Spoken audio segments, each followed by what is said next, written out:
Welcome to The Sample, a quick discussion of auditing concepts and terms that will help you do your work.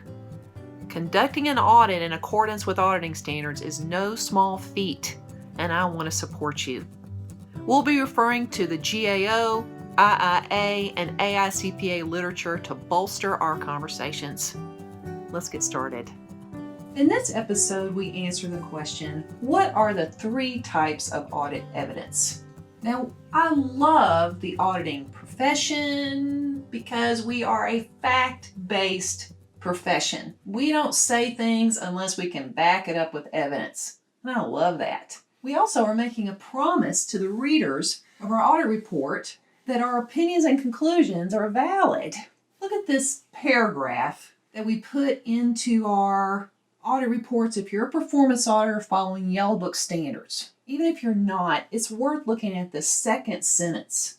We're promising here that we plan and perform this audit to obtain sufficient appropriate evidence as a basis for our findings and conclusions based on our objectives. Now, there's a lot of learning that can come out of that sentence, but today let's just work on the evidence piece. And let's say that we're auditing a transit system for a city, and we want to put a number in our audit report that tells the reader how many people ride the bus on a monthly basis. We could go after the first type of audit evidence, which is testimonial evidence. We could ask the managers of the bus system how many people ride the bus. Or we could look at reports that they generate. So let's say that when people ride the bus, they use a bus card and then they compile that data, electronic data. There's an analyst that does that and creates a monthly report of how many people ride the bus. Or we could get physical evidence. We could sit at a bus stop and observe how many people get on different lines or different routes. Or we could actually sit on a bus for a while and see how many people get on and off. Now, as you can tell, all of these types of evidence have a drawback. The testimonial drawback is so big you could, excuse the pun, drive a bus through it, right? Because you put a number in your report. Let's say you say it's 80,000. Just making up a number. You put it in the report and the client could later say, where'd you get that number? You could say, well, I got it from you. And they could say, I never said that. When did you ask for that?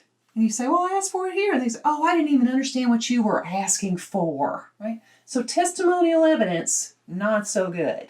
Documentary evidence is questionable too, because maybe that analyst who compiles the report would really like those numbers to look a little bit better for the EPA, or maybe for the city who's funding the bus system, and so might manipulate the numbers.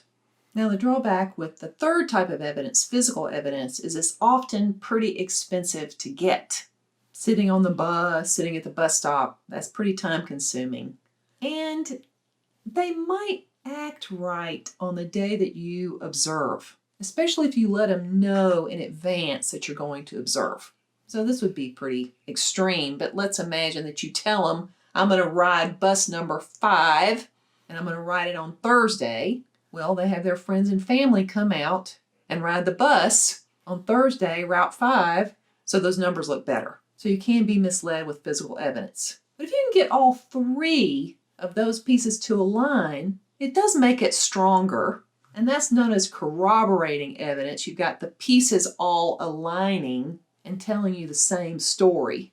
But it'd be even better if you could get someone that's not the auditee to give you the information. Like get information, get your evidence from an objective third party who will not be harmed if they tell the truth. Like the managers at the bus system cannot be completely trusted to tell the truth because they probably need the numbers to look a certain way. So maybe you could interview the owner of a store that's near a very busy bus intersection. And you could ask them, okay, what times of day do you see the most people hanging out there? Are there any times of day that are kind of dead? You know, whatever you want to ask them, just to get that extra little assurance that those numbers are right by going to an objective third party. And then you also want your evidence to cover more ground, and you want to get as much evidence as you possibly can. Because if you complain that the ridership was down on just one day out of the month, and it did not match their, projections, then they're going to say, well, that was kind of a special day. That was the day before a holiday, or, school was out that day. Or they will wiggle out of that number. And what you want is you want them to go along with it, agree with the number by getting more days sampled, more locations, more routes, pick up more data.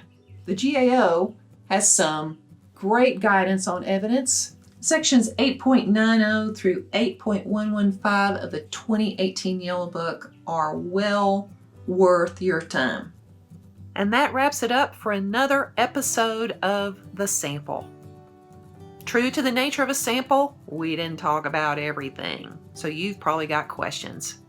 Write to me at Leita@Yellowbook-CPE.com, and I'll do my best to fill in the blanks. Thanks for playing.